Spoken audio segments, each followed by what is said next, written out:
sa ating dalawa. Talaga bang hanggang dito na lang tayo? Ayoko pang sumuko. Shirley, isa pang pagkakataon. Kailangan natin mag-usap. Pwede pa nating hilumin ang sugat. Tama natin ang mali. Pero pag hindi pa rin nangyari yun, baka nga tama si Divina. It's time to let go.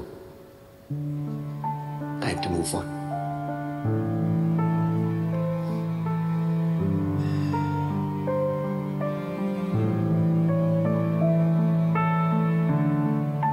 Mag-usap tayo. Hihintayin kita sa simbahan kung saan tayo ikinasal. Bigyan pa natin ang pagkakataon ng sarili natin.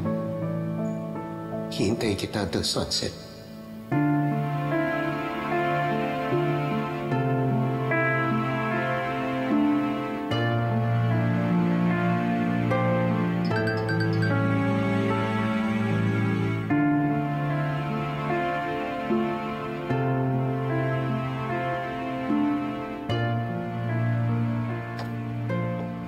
Ate, si Kuya Raymond ba yan? Gusto niya makipagkita. Gusto niya mag-usap kami. Anong desisyon mo? Handa na ba akong harapin siya matapos na nagawa niya?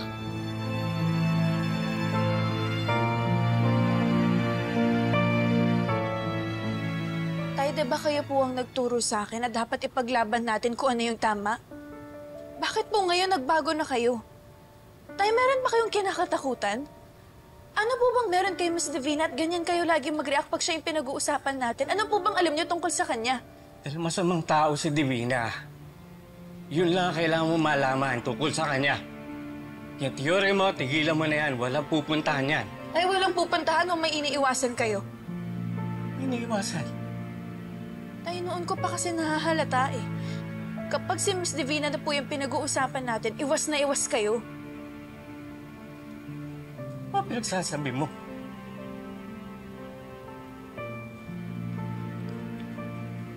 Kagaya po nito, Tay. Nung nakita po ito ni Miss Divina, tinatanong niya po ako tungkol dito. At para bang may alam siya tungkol sa nakaraan ko, Tay, tungkol sa buhay natin. Tsaka, Tay, pinagdududahan niya rin kung tatay ko po ba talaga kayo. Na totoo naman po, Tay, inampon niyo lang ako. Pero bakit parang may alam siya? Importante pa ba yan? Tay, importante po to sa akin dahil gusto kong malaman yung totoo. Princess, ano pa ba naman? Ano katotohanan ang gusto mong malaman?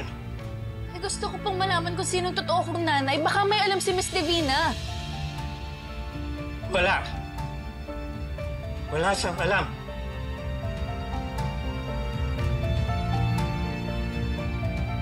Sorry po, Tay, pero hindi ako matatahimik hanggat hindi ko alam kung ano alam ni Miss Divina.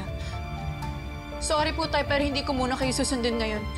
Gagawin ko kung ano yung tingin kong tama. Princess! Princess, saan ka pupunta?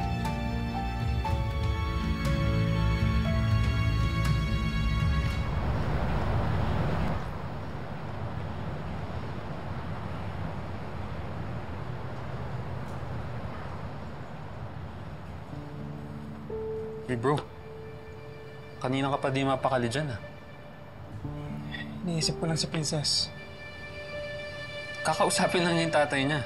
Ba't mag-aalala ka pa? Paano si Mang Dado kasi? Gusto nang sabi ko sila tumira. Ayokong malayo kay Princess. Ayaw namin malayo sa isa't isa. Bakit? Kayo na ba?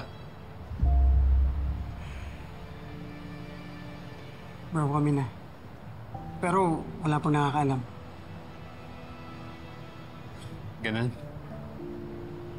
Oh, teka lang. Ba't ganyan reaction mo? Ha? Bakit? Proud ako para sa inyo eh. Salamat, bro.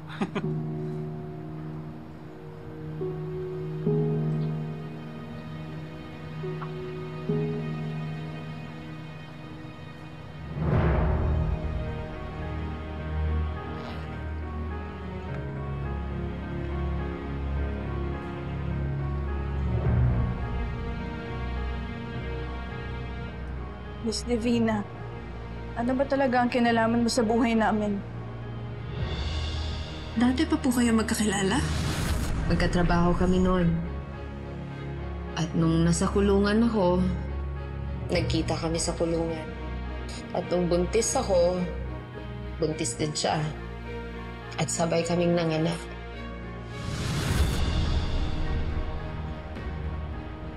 Si Ma'am Charlene, baka may alam siya.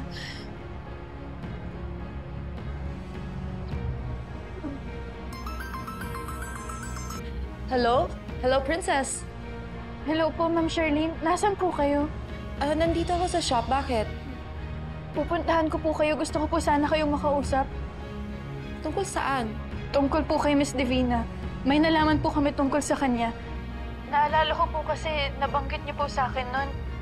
Magkasama po kayong nakulong nun sa city jail. Tapos, sabay din po kayong nanganak sa loob, di ba? Oo, tama ka. Bakit? Ano bang nalaman mo tungkol kay Divina? May nagawa ba siyang hindi maganda?